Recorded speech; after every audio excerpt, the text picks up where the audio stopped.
ላካፍላችሁ ያሰብኩት ቃል እንደዚህ የሚል ነው። ርዕስ እዚህ ላይ ማውጣት ከተቻለ የመንፈሳዊ ሰው ባህሪያት የሚል ነው። ስለ ሶስቱ መንፈሳዊ ሰዎች ለሶስቱ የሰዎች አይነቶች ነው ማካፍለው። በዚያ ውስጥ አርጌ የቤተሰብ ትምህርት ለማስተማር ነው ጌታ በልቤ ውስጥ ያስቀመጠው። የመንፈሳዊ ሰው ባህሪያት የሚል ነው። የመንፈሳዊ ሰው ባህሪያት አንደኛ ቆሮንቶስ 2:14 ላይ ቅድም እንዳየነው ለፍጥረታዊ ሰው የእግዚአብሔር መንፈስ ነገር ሞኝነት ነውና አይቀበለውም ይላል። ሐዋርያው ጳውሎስ በቆሮንቶስ ምዕራፍ 2 እና ምዕራፍ 3 ላይ ሶስቱን ሰዎች አስቀምጧል። የመጀመሪያው ሰው ፍጥረታዊ ሰው የሚባለው ነው። ለፍጥረታዊ ሰው የእግዚአብሔር መንፈስ ነገር ሞኝነት ነውና አይቀበለውም፣ በመንፈስም የሚመረመር ስለሆነ ሊያውቀው አይችልም ይላል። ፍጥረታዊ ሰው ገና ዳግመኛ ያልተወለደ በደምና በስጋ ፈቃድ ብቻ የሚኖር መገለጡ ሁሉ ስጋና ደም ብቻ የሆነ ነው። ይህ ሰው የሚያስፈልገው መታደስ ሳይሆን መዳን ነው የሚያስፈልገው። ዳግመኛ መወለድ ነው የሚያስፈልገው። ኢየሱስ ክርስቶስን እንደ ግል አዳኙ አድርጎ መቀበል ነው የሚያስፈልገው። እነዚህ ሶስቱ ወንበሮች እሱን ነው የሚወክሉት። ሶስቱን ሰዎች ነው የሚወክሉት። አሁን የፍጥረታዊ ሰው ወንድነጋሌ ካለ ሌላ ወንበር የሚታይ ከነዚህ ጋራ ደግሞ በሚታይ ወንበር አዘጋጅቻለሁ ወደዚህ ያመጣል እና ሶስቱ ወንበሮች እዚያ ላይ በፎቶ ነው። በአካል ደግሞ እዚህ ቤተክርስቲያናችን ሌሎች ወንበሮች አዘጋጅተናል የሚታዩ በደንብ እና የዚህ የመንፈሳዊ ማነው ስጋዊ ሰው ባህሪያት ይሄ ነው። ገና ስጋውያን ናችሁ፣ ቅናትና ክርክር መለያየት በእናንተ ስለሚኖር ስጋውያን ናችሁ እንጂ እንደ ሰው ልማድ አትመላለሱምን ይላል። አመሰግናለሁ። ይሄኛው ስጋዊ ክርስቲያን ነው፣ ግን የዳነ ነው፣ የተለወጠ ነው።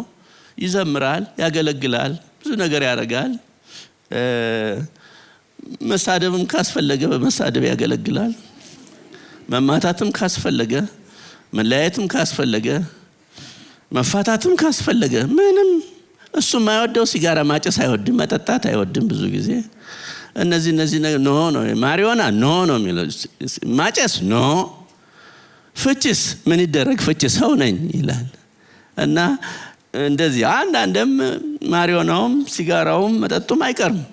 ብቻ ይሄ ስጋዊ ክርስቲያን ነው። ለሁለት ዓለም የተከፈለ ነው። አንድ ዓለም በእግር ነው ያለው፣ አንድ ዓለም በዓለም ነው ያለው። እንደዚህ የተከፍሎ ነው ያለው። አንዳንድ ጊዜ እግዚአብሔር ቃል ሲናገር ከዚህ ከመድረክ ተመለስ ልጄ ይሄ ላንተ አይጠቅምህም ሲል ወደ እግዚአብሔር ቤት ሊመለስ ይፈልጋል፣ ወደ ቤተ ክርስቲያን። ግን አንዳንድ ደግሞ እስከመቼ እንደዚህ ሆነ አለ ሲል ወደ ዓለም ደግሞ ይሄዳል። አንዳንድ ደግሞ ወደ እግዚአብሔር ቤት ይሄዳል። እንደዚህ ሆኖ ለመፈርከስ ለመሞት የተዘጋጀ ሰው ነው እና አንድ እግራችን ሰብስበን ወደ እግዚአብሔር ቤት እንድንመለስ ጌታ ይርዳን። ይሄ እሱ ነው። ሶስተኛው ሰው ደግሞ ይሄ መንፈሳዊ ሰው የተባለው ነው። the spiritual man አንደኛ ቆሮንቶስ 2:15 ላይ ያለው ማለት ነው። መንፈሳዊ ሰው ግን ሁሉን ይመረምራል፣ ራሱ ግን በማንም አይመረመርም። እንዲያስተምረው የጌታ ልብ ማን አውቆት ነው? እኛ ግን የክርስቶስ ልብ አለን ይላል። ይሄ ሶስተኛው ሰው መቼም ይሄን ሳይ እኔ በጣም መንፈሴ የተበሳጨው ይሄ መንፈሳዊ ሰው የሚባለው ነው። ዛሬ እሱን አሳድገን እንድንወጣ ከዛሬ ቀን ጀምሮ እስከምንሞት ድረስ ይሄ ሰውዬ ከተቀየረ ያ ሊቀየር ይችላል። አብዛኛው በዚህ በካውንስሊንግ ስመለከት አብዛኛው 75% የችግሮቻችን ምንጩ መንፈሳዊ መሆንና አለመሆን ነው። ደቀ መዝሙር መሆንና አለመሆን ነው። እግዚአብሔር በመጀመሪያ 3 አይነት ሰዎች አልፈጠረም። እግዚአብሔር መጀመሪያ አንድ መንፈሳዊ ሰው ነው የፈጠረው። የራሱን መንፈስ ሰጥቶ አንድ መንፈሳዊ ሰው ፈጠረ። ከገነት ሲወጣ 3 አይነት ሆኖ ተገኘ።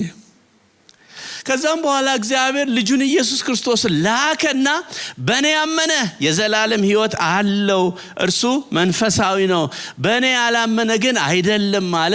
ከዛም በኋላ ያኛው ፍጥረታዊ ሰው ሆኖ ቀጠለ። እነዚህ ሁለቱ ዳኑ፣ ሁለቱ ድነዋል። ግን ይሄኛው ስጋዊ ነው። ብዙ መንፈሳዊነት ይጎልበታል። ይሄ ግን መንፈሳዊ ነው። ስቲል ማደግ የሚፈልግ ነው። በመጽሐፍ ቅዱሳችን ላይ ክርስቶስ የሰው ልጅ በሁለት ነው የከፈለው፣ የሚያምንና የማያምን። ይሄኛው አማኝ ነው፣ ያኛው አማኝ አይደለም። እዚህ ላይ መተን ደግሞ ለሁለት ነው የተከፈልነው፣ ስጋዊና መንፈሳዊ። ይሄኛው የእግዚአብሔር ልጅ ነው፣ ስቲል የእግዚአብሔር ልጅ ነው፣ ግን ስጋዊ ነው። ይሄኛውም የእግዚአብሔር ልጅ ነው፣ መንፈሳዊ ነው። ያኛው ግን የእግዚአብሔር ልጅ አይደለም፣ የእግዚአብሔር ፍጡር ነው። ያ የእግዚአብሔር ፍጡር ነው። ሰው ሁሉ የእግዚአብሔር ፍጡር ነው። ለተቀበሉት ሁሉ ግን በስሙ ለሚያምኑ ለእነርሱ የእግዚአብሔር ልጆች የሆኑ ዘንድ ስልጣን ሰጣቸው። እነዚህ ሁለቱ የእግዚአብሔር ልጆች ናቸው። ልዩነቱ ይሄኛው ይቸገራል፣ በጣም አልቆረጠም። በዓለም ላይ ብዙ ይንገላታል። ይሄኛው ቤቱ ችግር አለ፣ ህይወቱ ችግር አለ፣ በስራ ቦታ፣ በትምህርት ቤት፣ በሁሉ ቦታ ችግር አለ። ይሄኛው ግን እግዚአብሔርን እያመለከ የሚኖር ሰላማዊ ሰው ነው። ይሄ ግን ይሄኛው ብዙ ሰዎች አይደሉም፣ ጥቂት ሰዎች ነን። ይሄና ይሄ ተደምሮ ነው ሁለቱ። እኛ ቤተክርስቲያን 1000 ምንለው ወይ 700 ሰው ምንለው ሁለታችን ተደምረን ነው፣ አንድ ላይ ተደምረን ነው። ግን ይሄና ይሄ ስንት ነው ቢባል እግዚአብሔር ነው የሚያውቀው። እኛም አናቅም። በነገራችን ላይ እኛም አናቅም። እነዚህ ስንት ናቸው፣ እነዚህ ስንት ናቸው። እኔ የማውቀው ይሄ ብዙ ቁጥር እንደሆነ አውቃለሁ። በእኛ ቤተክርስቲያን ይሄ ብዙ ቁጥር እንደዋቃለሁ። ይሄም በእኛ ቤተክርስቲያን ብቻ አይደለም፣ በዓለም ላይ ባለ ቤተክርስቲያን ይሄ ትንሽ ቁጥር ነው፣ ይሄ ብዙ ቁጥር ነው። እግዚአብሔር ምንድነው የሚለው? ይሄንንም በመንፈሴ ወርሳለሁ ነው የሚለው። የኔ ልጆች ናችሁ ነው የሚለው። ዛሬ ስለነዚህ ስለ ሁለቱ መንፈሳዊ ሰዎች ነው መናገር የምፈልገው። መጽሐፍ ቅዱስ ምንድነው የሚለው? አሮጌውን ሰው አስወግዱ፣ አዲሱን ሰው ልበሱ ይላል ጌታ። ዛሬ ወደ እኔ ኑ የሚለው በማቴዎስ 11:28 እንደሚናገረው እናንተ ደካሞች ሸክማቸው የከበደ ሁሉ ወደ እኔ ኑ እኔ አሳርፋችኋለሁ ነው የሚለው። ለዛሬ ስለዚህ ስለ መንፈሳዊ ሰው ባህሪያት ትንሽ ነገር መናገር ፈልጋለሁ። እስቲ ከኔ ጋር እንደዚህ በሉ፣ ወንበሬን አስተካክላለሁ፣ ቀንበሩን እሸከማለሁ በሉ እስቲ። ቀንበሬን ተሸከሙ ነው የሚለው ጌታ። የኛን ቀንበር ትተን እነዚህ ሁለቱ የራሳቸው ቀንበር ስላላቸው፣ በተለይ የራሱን ቀንበር ነው የተሸከመው። ተውና ያንተን በእኔ ላይ የኔን ተሸከም እኔ አሳርፋለሁ ነው የሚለው። እና ወንበራችን እንድናስተካክል ቀንበሩን እንድንሸከም ጌታ ይርዳን። የመጀመሪያው መንፈሳዊ ሰው ባህሪው እንግዲህ ይሄ መንፈሳዊ ሰው ስለሱ ባህሪ ብናገር ነው ጥሩ። ይሄኛውን አልናገርም፣ ምክንያቱም ስለዚህ ከተናገርኩ ይሄኛውን በዚህኛው መስታወት እየታየ ስለሆነ እናንተ ራሳችሁ መርምሩ። እኔ የትኛው ወንበር ላይ ነኝ? እኔ ይሄኛው ነኝ ወይስ ይሄኛው ነኝ? የኔ ቤት ይሄ ነው ወይስ ይሄ ነው? በመንፈስ ቅዱስ ራሳችሁን መርምሩና ራሳችን መርምረን ይሄኛውን መንፈሳዊን ሰው እንድንከተል እንደሱ አይነት ሰው እንድንሆን ጌታ ይርዳን። የመጀመሪያው መንፈሳዊ ሰው ባህሪው በኢያሱ 24:15 ላይ እንደሚናገር እኔና ቤቴ እግዚአብሔርን እናመልካለን እናንተ የምታመልኩትን ምረጡ ብሎ ለምርጫ እንደተናገረ ኢያሱ የመጀመሪያው ሰው መንፈሳዊ ሰው ባህሪው አባቴ አባቴ ቤቴ ቤቴ የሚል ነው። አሜን። እኔና ቤቴ እግዚአብሔርን አባታችን ምን እናደርጋለን? እናመልካለን። እናንተ የምታመልኩትን ምረጡ። ይሄ መንፈሳዊ ሰው በአካባቢው የሚወሰድ አይደለም። ምርጫው ከዛሬ ጀምሮ እስከ ሞት ድረስ አምላኬ ነው፣ እኔና ቤተሰቤ እግዚአብሔርን እናመልካለን የሚል አባቴ አባቴ የሚል ቤቴ ቤቴ የሚል ነው። ምርጫ ነው። ታውቃላችሁ የሰው ህይወት 3 ምዕራፍ አለው ይባላል። መጀመሪያ ይወለዳል፣ ሁለተኛ ደግሞ መጨረሻ ላይ፣ ሶስተኛው ላይ ይሞታል። መካከል ላይ አንድ አለ ምርጫም ይባል። ስለዚህ በአማርኛ እንዴት አድርገው አስቀምጠውታል? መምሞ ተብሎ መወለድ ነው፣ መሞት ነው፣ ምርጫ ነው። እግዚአብሔር መና መሆን ወስዷል። መወለድ እኔ ነው፣ እናንተ መርጣችሁ አትወለዱም፣ እኔ ነኝ ትወለዱ ማረጋው። ሞትም እኔ ነው ብሎ ግን የእናንተ ነው፣ ምርጫ የእናንተ ነው። አሁን እኛም እናማራለን እንጂ መርጠን ነው እኮ ወደዚህ ኑሮ የገባ ነው። መርጠን ነው እሷን ያገባኸው፣ መርጠን ነው እሱ መርጠሽ ነው እሱን ያገባሽው፣ መርጠን ነው ወደዚህ ስራ የገባ ነው፣ መርጠን ነው። ግን ስንኖር ግን እናማርራለን። ስለዚህ ይሄ መንፈሳዊ ሰው ምርጫውን በእግዚአብሔር መንፈስ የሚያስተካክል ነው። አሜን።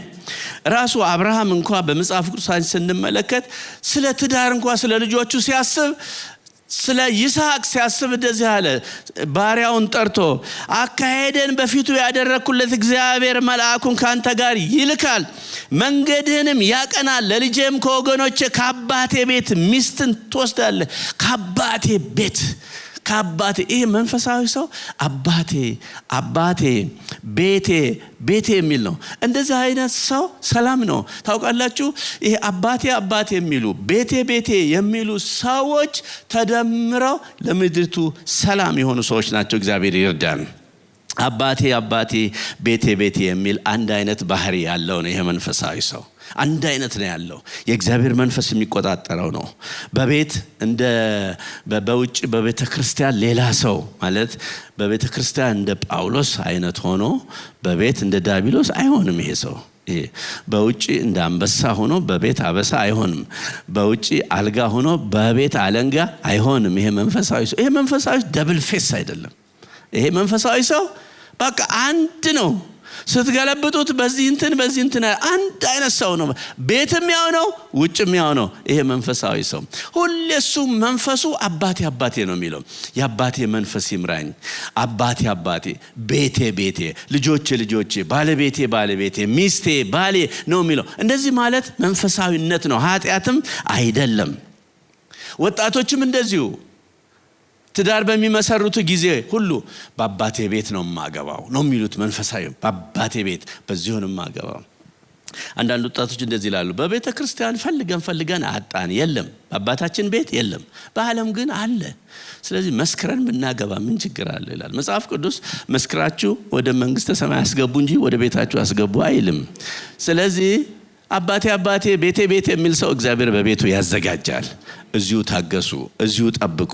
እኔ እንደውም መክረው በዓለም ያለ ሰው ከምታገቡ እንዲሁ እንዳማረባችሁ መንግስተ ሰማይ ብትገቡ ነው የሚሻለው። ለምን ስታይሉ አብሮ አይሄድም። ላይፍ ስታይሉ አየሽ፣ ዓለማዊ ስታገቢ አንቺ እንዘምር ስትይ እሱ እንደንስ ነው የሚለው። አንቺ ወደ ቤተክርስቲያን እንሂድ ስትይ እሱ ወደ ዳንኪራ ቤት እንሂድ ነው የሚለው። አብሮ አይሄድም ላይፍ ስታይሉ። ዘመኑን ሁሉ ፈተና ውስጥ ነው የምትገቡት። ስለዚህ አባቴ አይልም፣ ቤቴ አይልም ወይም አትልም። የሚሻለው ምንድነው? ወደ እግዚአብሔር ቤት ውስጥ መቆየት፣ በዚሁ መጽናት ነው የሚያስፈልገው። በእግዚአብሔር ቤት ውስጥ ነህምያና እዝራ ካደረጉት ነገር ከምርኮ የተመለሰውን ህዝብ ሲመለከቱ አዛጦናዊ አሕዛብን አግብተው በአዛጦን ቋንቋ ይነጋገሩ ነበር ይላልና በጣም ተናደው እዝራ ጺሙን ነጨ፣ ነህምያ ጸጉራቸውን ነጨ፣ መታቸው ይላል። እዝራ የዋህ ነው፣ የራሱን ጺም ነው የነጨው። ነህምያ ግን ጸጉራቸው ነው የነጨው፣ የነሱ ነው የነጨው። እንደውም መታቸው የሚል ቃል አለ። ምን ያህል እንደተቆጣ ነው የሚናገረው። አሁን በዚህ ዘመን እንደዚህ አናረግም፣ ነገር ግን እንመክራለን። እግዚአብሔር ያለንን ለሰው ፊት ሳናዳላ እናገራለን። እናንተን የሚያስደስታችሁን አይደለም የምንሰብከው፣ እናንተን የሚያኖራችሁን ነው የምንናገረው፣ የሚፈውሳችሁን ነው የምንናገረው። አሜን። መጽሐፍ ቅዱስ ለሰው ፊት አያዳላም ይላል። እዚህ ቦታ ላይ የሚነገረው የሚፈውስ ቃል ነው፣ የሚመልስ ቃል ነው። ስለዚህ አባቴ ቤቴ የሚል ሰው ይሄ መንፈሳዊ ህይወቱ እያደገ ነው የሚሄደው፣ ቤቱ እያማረ ነው የሚሄደው፣ ህይወቱ እያማረ ነው የሚሄደው። እግዚአብሔር ይርዳን። አባቴ የሚል ሰው አይወድቅም። አባታችን አይጥለንም። አሜን። አይጥለንም። በቃ እሱ የተቸገረው በምንድነው? ወደ እርሱ አልቀርብ ስንለው ነው የተቸገረው እንጂ እግዚአብሔር ክንደ ረጅም ነው። አንድ አባት ሰርከስ ያሳይ ነበርና ሰርከስ በሚያሳይ ጊዜ ወዳችሁታል ሰርከሱን አለ። መጨረሻ አዎ ሳምንት ከኔ ጋራ ተዘጋጅታችሁ ነው፣ ከናንተ ሰው መርጣለሁ፣ ሳምንት አብረን እናሳያለን አለ። ሰርከሱ ምንድነው? በቀጭን ገመድ ላይ መሄድ ነው። እና እሱም ሳምንት ደረሰ፣ በቀጭን ገመድ ከዛ በቃ ተሻገረ። እና ማን ነው ከኔ ጋር መሄድ እስቲ ዛሬ ሞክሩ አለ። አንድም ሰው እጅ የሚያወጣ ጠፋ። ሳምንት እኮ ከማከላችን አንድ ሰው አብሮ ይሰራ ብላችሁ ነበር፣ ምንም የለም። አንድ ትንሽ ልጅ ብቻ የ8 ዓመት ልጅ ተገኘ እና ናለው መጣ። ከዛ ሰውዬ ጋራ በገመድ በቀጭን ገመድ ቢፈጠፈጥ እኮ ረጅም ነው፣ ከታች ገደል ነው እና ተሻገረ። ከዛ ወረደ እና ጋዜጠኞች ጠየቁት ትንሹን ማሙሽን እንዴት አልፈራም? ይሄ ትልቁ ሰው ሁሉ በቀጭን ገመድ አንሄድም ብሎ ከሱ ጋር አንተ እንዴት ሄድክ ሲል ምክንያቱም ይሄ በቀጭኑ ገመድ ላይ የሚወስደው አባቴ ነው አለ። አባቴ አይጥለኝም አለ። አባቴን አምነዋለሁ። አባቴ አይጥለኝም። አባታችን አይጥለንም። አባቴ ያለ ሰው ያመልጣል። ይሄን ዘመን ልጆቹን ያስመልጣል፣ ዘመኑን ያስመልጣል፣ ከዘመኑ ያመልጣል። በአባቴ ቤት አካሄደን በፊቱ ያደረኩት የአባቴ አምላክ የአባቶች አምላክ እርሱ ካንተ ጋር ይሄዳል ነው የሚለው። ቅድም ፓስተር ሲናገር ነበረ ያ ሉቃስ 15 ላይ ያለው የጠፋው ልጅ ይባላል። በእርግጥ ርዕሱ ቢቀየር ጥሩ ነበረ፣ መልካም አባት ወይ የፍቅር አባት ቢባል። ምክንያቱም የጠፋው ልጅ አንድ ብቻ አይደለም፣ ሁለቱ ናቸው የጠፉት። ያ በቤት ጠፍቷል፣ ያኛው ከውጭ ሄዶ ጠፍቷል። ስለዚህ አባትየው ነው፣ የአባትየው ፍቅር ነው ኤግዛጀሬት መሆን ያለበት እዚያ ላይ። እና ያ ልጁ ግን ምን አለ? ወደ አባቴ ቤት እመለሳለሁ አለ። ትልቅ ማስተዋል። ወደ አባቴ ቤት በማግኘትም በማጣትም የማይተወኝ አባቴ አለ፣ ወደ እሱ ሄጄ እንደ ባሪያ እኖራለሁ ሲል እሱ ደግሞ ደጅ እያየ ነበርና ሮጦ ተቀበለው ይላል።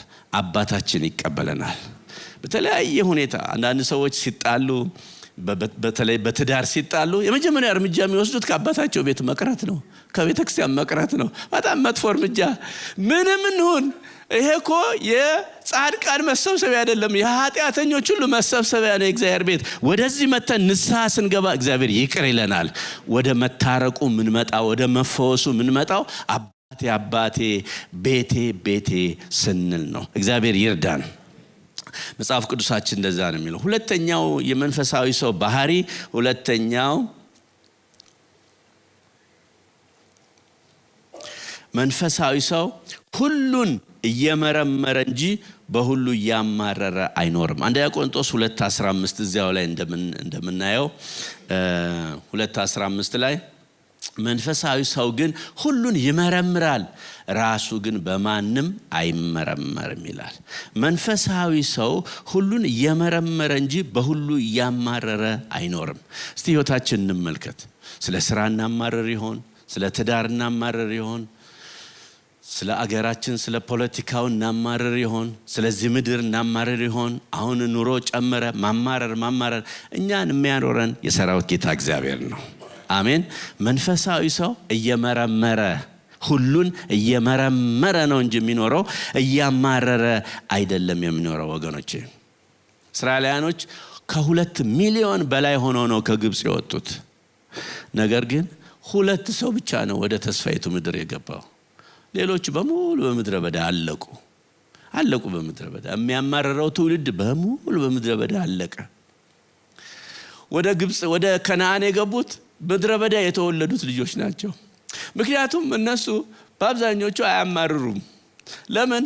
እነሱ ማድነቅ ነው ስራቸው። ያደንቃሉ። ዋው! መና ሲያዩ ዋው ይላል። ይሄ በደመና አምድ ሲመራቸው፣ ሌሊት በእሳት አምድ ሲያዩ ዋው ቀይ ሆነ ዋው ነው የሚሉት። ቀንደም በደመና አምድ ነጭ ሆኖ ደመናውን ሲያዩ ዋው፣ ደመናው ዋው። የዋው ትውልድ ነው። አሮጌውስ የዊ ትውልድ ነው። አሮጌው ወይ እስከመቼ ነው እንደዚህ ምን ሆነው? እና እነሱ አዲሱ ትውልድ አድናቂ ነው፣ አሮጌው ትውልድ አድራቂ ነው። በቃ ዋው አይልም። እግዚአብሔር ልጆቻችን ምን ይሆናሉ ብላችኋል? እነሱን አስገባለሁ፣ እናንተ ግን በዚሁ ታልቃላችኋል። አይገርም? ስለዚህ ነው አንደኛ ቆሮንቶስ 10 ላይ በብዙዎቹ በአባቶቻችን ደስ አልተሰኘባቸውም ነው የሚለው። የሚያጉረመርም ሕዝብ ሩጫውን አይጨርስም፣ የሚያመሰግን ሕዝብ ግን ሩጫውን ይጨርሳል። በሁሉ አናጉረምርም፣ እናመስግን። አሜን። መንፈሳዊ ሰው አመስጋኝ ነው። ሁሉን የሚመረምር የሚያመሰግን እንጂ የሚያጉረመርም ብቻ አይደለም። ስለ ትዳራችን እናመስግን፣ ስለ ልጆቻችን እናመስግን፣ ስላለን ስለሌለን እናመስግን። እግዚአብሔር ሳያውቀው የሆነ ሁሉ ነገር በሱ ፈቃድ የሆነ ነው።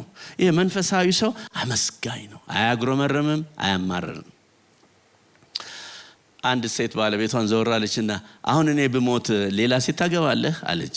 ለምን ሴቶች እንደዚህ እንደሚሉ አላውቅም። በሰላም ቀን ሰውየው ሳይታመም አልታመመም እኮ አልጭራሽ አልታመመ ወይ ኮማ ላይ ቢሆን እሺ ምንም እኮ አልታመመም። ሰላም ድንገት አሁን በሞት ሌላ ሴት ታገባለህ ስትለው ሰውየው ዞር ብሎ የከፋ መልስ በእድሜ ለሁለተኛ ጊዜ መሳሳት አልፈልግም ማለት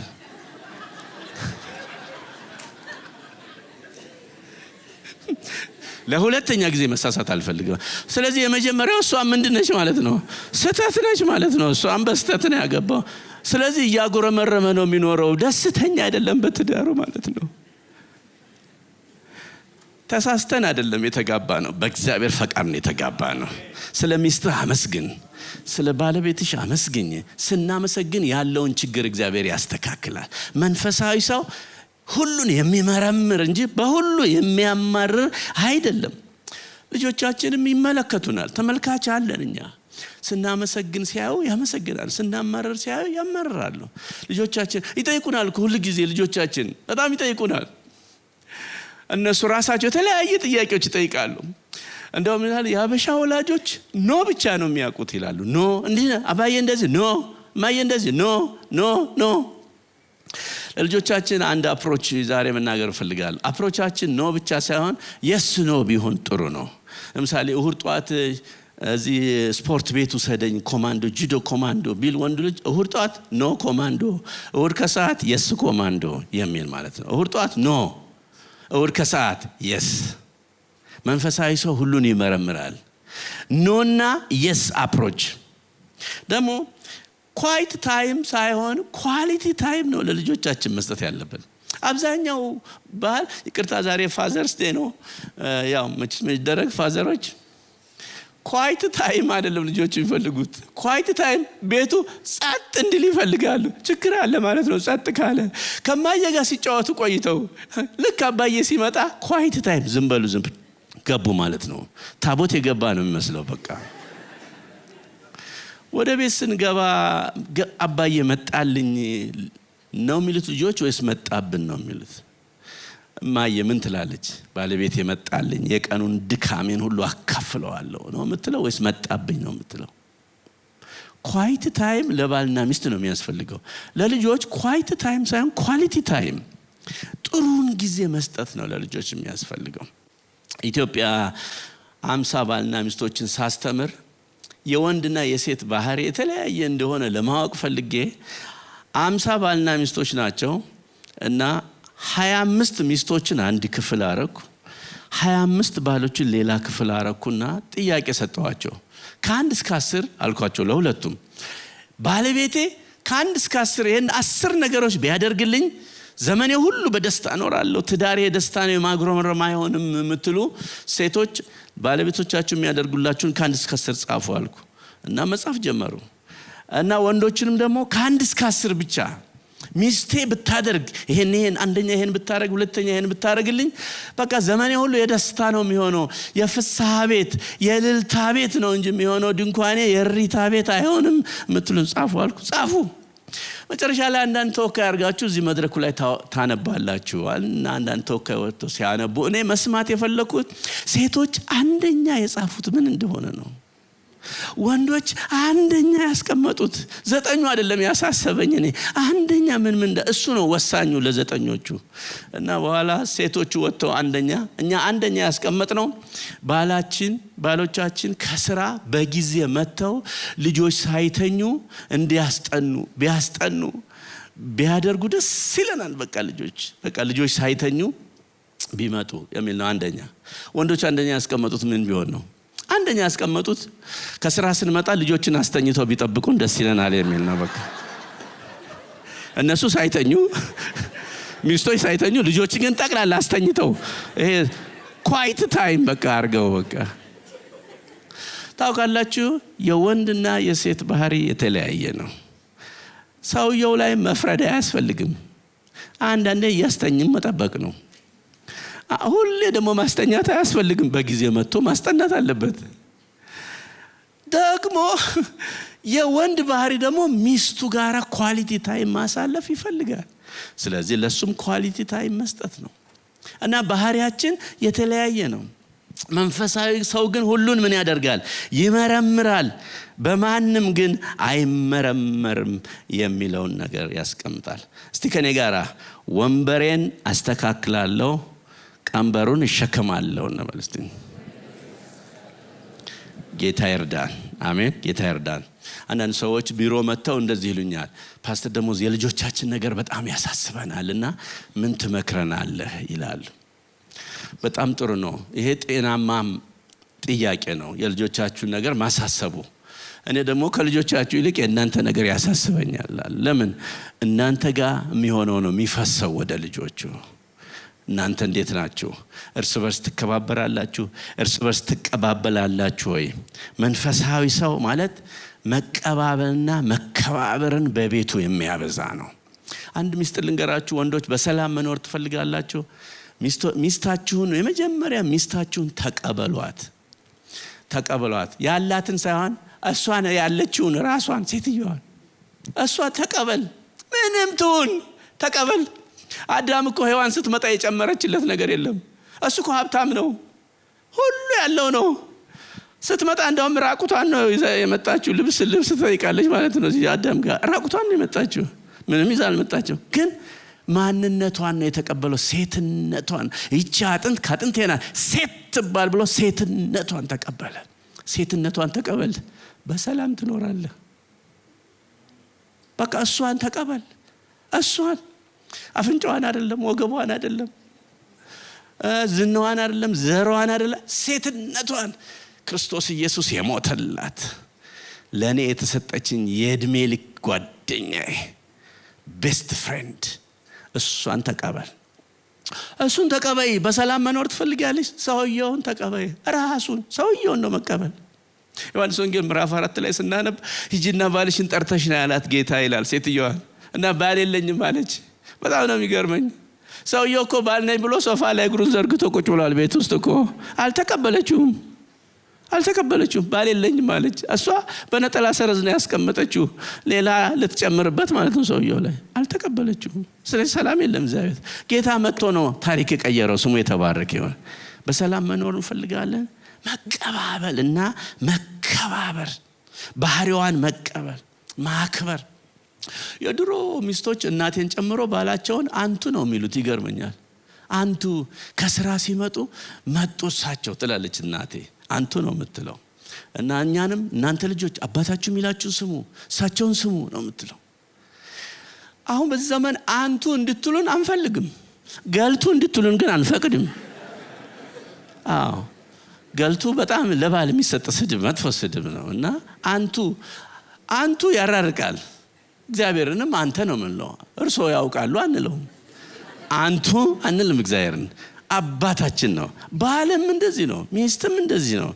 ግን ባህሪያችንን መቀባበል። ስለ ባህሪ ለመናገር ወንድ ብዙ ጊዜ ድፍን ነው፣ ሴት ደግሞ ዝርዝር ነች። ይሄን ማወቅ በጣም ጥሩ ነው። ወንድ ድፍን ነው። ስለዚህ ምን ይዘጋሃል አትበይው። ድፍን ነው፣ በቃ ድፍን ነው እሱ። ለምሳሌ ወንድ ብዙ ጊዜ ምሳ በላሽ ይላል። አዎ ካለች በኋላ ዝም ነው የሚለው። ነው ወንድ ያለው ለየለው፣ ሐመር ውሃ የለው የለውም። ሴት ዝርዝር ነች። ከሀ እስከ ፐ ነው የምትሄደው። እሷ ፐ ድረስ ነው የምትሄደው። ምሳ በላህ ትላለች። ምን በላህ? ቺዝ በርገር ሳላድ ውስጡ አለ ወይስ የለውም? አልነበረውም። ለመሆኑ ከየት ገዛ?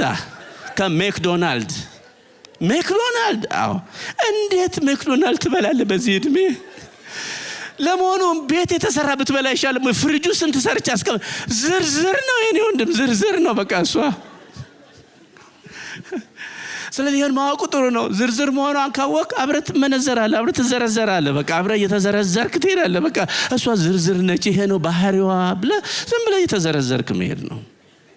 እሱ ደግሞ ድፍን ነው። ልጆቼ ትምህርት ቤት እንዴት እንደሆነ ስጠይቃቸው፣ ድሮ ልጅ እያሉ ወንዱ ልጅ ጠይቃለሁ፣ ሃይ ባምሊ ሃው ኢዝ ስኩል? ጉድ። ሃው ኢዝ ዘ ዌዘር? ጉድ። በቃ ጉድ ነው። ሴቶቹን አትጠይቁ፣ ሴቶቹ ልጆች ጠይቅ።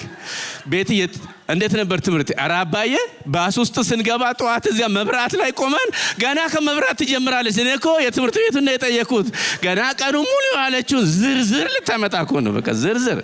እናታቸውም ዝርዝር ነች፣ እንደዚያ ነች እሷ። ስለዚህ እኔ እየተዘረዘርኩ ነው የምኖረው ሁል ጊዜ፣ ግን እየተንዘረዘርኩ አልኖርም። መንዘርዘር እና መዘርዘር የተለያየ ነው። መንዘርዘር ማለት እንደዚህ እንደው አሰለቸችኝ ማለት ነው። ኖ ባህሪዋ ነው። ባህሪያችንን ብንቀባበል በሰላም እንኖራለን። በቃ እሷ እንደዚህ ነው የተፈጠረችው። በቃ እሷ እንደዚህ ነው የተፈጠረችው። ልጅ ሲታመም እናት ልጅ መሞቱ እኮ ነው የምትለው። በቃ መሞቱ ነው።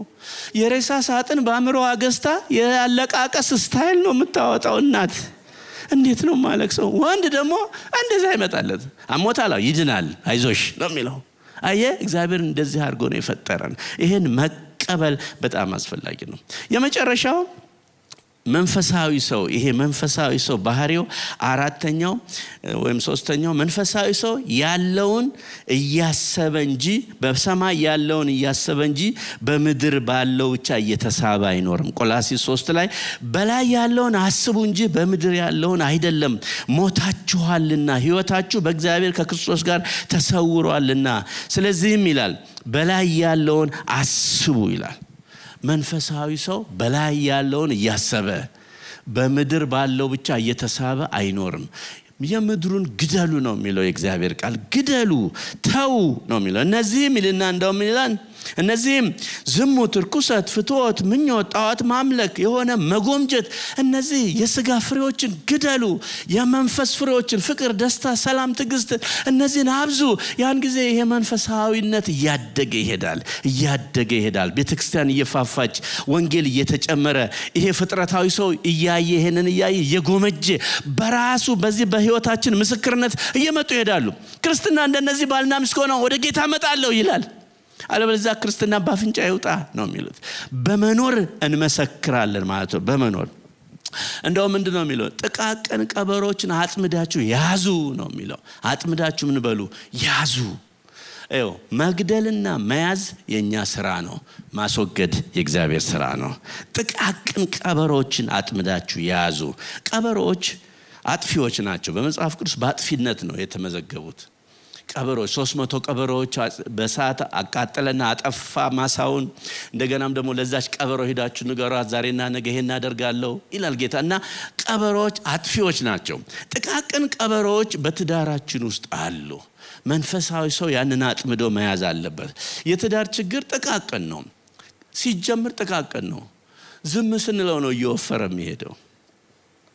ዴቭ አንተ ልጠይቅ ነው። ለምሳሌ ሜሪ በጣም ጥሩ ሚስት ነች እንጂ እንደዚህ አታረግም።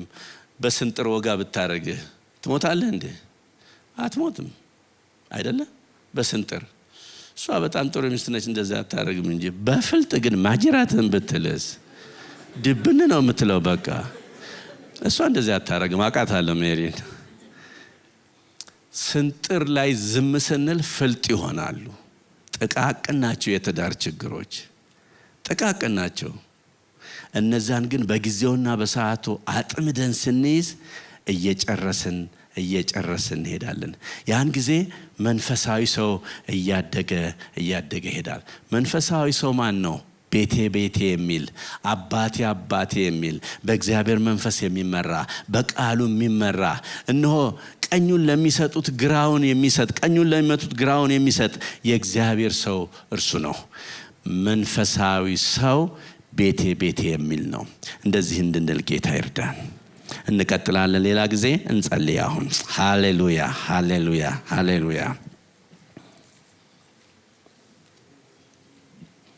አምላካችን እግዚአብሔር ሆይ ቃልህ ልብ እንጂ መሬት አይወድቅምና በዚህ ጊዜና ሰዓት በእያንዳንዳችን ልብ ላይ ስለወደቀው ቃል እናመሰግንሃለን።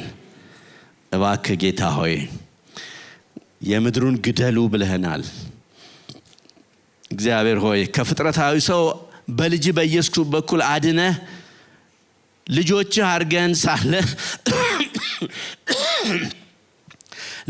አርገህን ሳለ ነገር ግን ስጋዊ ሆነን ባስቸገር ነው ሁሉ ይቅር እንድትለን እንጸልያለን። በፊት ፕሪቴንድ ባረግ ነው ሁሉ ይቅር እንድትለን እንጸልያለን። ባማረርነው ሁሉ ይቅር እንድትለን እንጸልያለን። እግዚአብሔር አምላካችን ሆይ እነሆ የምድሩን እየገደን የሰማዩን እግዚአብሔር ያሰብን በዛ እንድንኖር እንድትረዳን እንጸልያለን። መንፈሳዊ ሰው የሚቀባበልና የሚከባበር እንደው ነግረህናልና እርስ በርሳችን የምንከባበር እርስ በርሳችን የምንቀባበል ሆነን እግዚአብሔር ሆይ አንተን አስከብረን እንድናልፍ ዘመናችንን ባርክልን። በዚህ ጊዜና ሰዓት ስለመከርከን እናመሰግናለን። እግዚአብሔር ሆይ ልክ እንደ ቃልህ የምንኖርበት ጸጋ ደግሞ ይለቀቅልን። ስለ ሁሉም ክብር ላንተ ይሁን በጌታችንና በመድኃኒታችን በኢየሱስ ክርስቶስ ስም አሜን። ስለ ክብር ለጌታ እንስጥ።